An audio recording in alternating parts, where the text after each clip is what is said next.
ഇരിക്കൂറിൽ ഏറ്റവും വലിയ ഭൂരിപക്ഷം കഴിഞ്ഞ ലോക്സഭാ തെരഞ്ഞെടുപ്പിൽ ശ്രീ കെ സുധാകരേട്ടൻ്റെ വിജയമായിരുന്നു. 38,000 വോട്ടിൻ്റെ ഭൂരിപക്ഷം. അതിനെ ഒരിക്കലും മറികടക്കാൻ സാധിക്കുമെന്ന് ഞങ്ങൾ കരുതിയിരുന്നതല്ല. പക്ഷേ അതിനെ അപ്പുറം ഈ ജനവിധി ഉണ്ടായി. ആദ്യമായിട്ടാണ് അസംബ്ലി തെരഞ്ഞെടുപ്പിൽ ഇതുപോലെ ഒരു വിധി അനുകൂലമായി ഇരിക്കൂറിൽ ഉണ്ടാകുന്നത്. തീർച്ചയായിട്ടും ഇതിൻ്റെ മുന്നിൽ നിന്ന് പ്രവർത്തിച്ച UDFൻ്റെ പ്രവർത്തകർ ഒറ്റക്കെട്ടായി ഒരു മനസ്സോടെ ഒരഭിപ്രായ വ്യത്യാസവുമില്ലാതെ ഞങ്ങൾ പ്രവർത്തിച്ചു.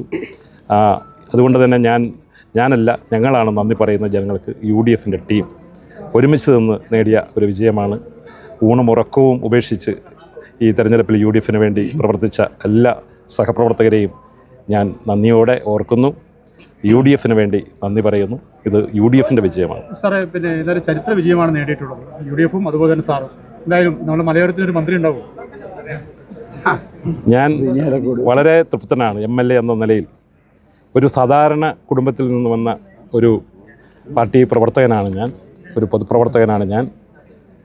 എനിക്ക് എന്നേക്കാൾ വലിയ കഴിവുകളുള്ള ഒട്ടേറെ നേതാക്കന്മാർ ഈ പാർട്ടിയിലുണ്ട്. അതുകൊണ്ട് എനിക്ക് കിട്ടിയിരിക്കുന്ന ഈ അംഗീകാരം തന്നെ ഏറ്റവും വലുതായി ഞാൻ കാണുന്നു. കൂടുതലായി ഒന്നും ഞാൻ ആഗ്രഹിക്കുന്നില്ല.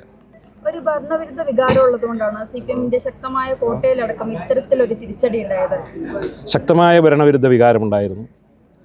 ഒപ്പം ജനങ്ങളുടെ വലിയ പ്രതീക്ഷകളുണ്ടായിരുന്നു. UDFനൊരു രാഷ്ട്രീയമുണ്ട്. UDFൻ്റെ രാഷ്ട്രീയം വികസനോന്മുഖമായ രാഷ്ട്രീയമാണ്.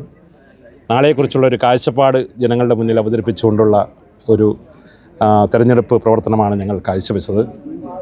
അതുകൊണ്ട് തന്നെ വലിയ പ്രതീക്ഷ ജനങ്ങൾക്കുണ്ട് എന്ന് ഞങ്ങൾക്കറിയാം. അതുകൊണ്ട് ഇതിൽ മതിമറന്ന് ആഹ്ലാദിക്കാൻ UDF ഇല്ല. ഞങ്ങളുടെ നേതാക്കന്മാർ ഞങ്ങളാരും അതിനുണ്ടാകുന്നു. കാരണം വലിയൊരു ഉത്തരവാദിത്തമാണ് ഞങ്ങൾക്ക് കിട്ടിയിരിക്കുന്നത്. അത് വലിയ സൂക്ഷ്മതയോടെ കൃത്യതയോടെ കൃത്യമായി അത് പൂർത്തീകരിക്കാൻ ഞങ്ങൾക്കൊപ്പം നിന്ന് പ്രവർത്തിക്കാൻ ഞങ്ങൾ ആ ഉത്തരവാദിത്തം ഏറ്റെടുക്കുകയാണ്. തീർച്ചയായിട്ടും അത് സാധിക്കുമെന്ന് ഞങ്ങൾക്ക് പ്രതീക്ഷയുണ്ട്.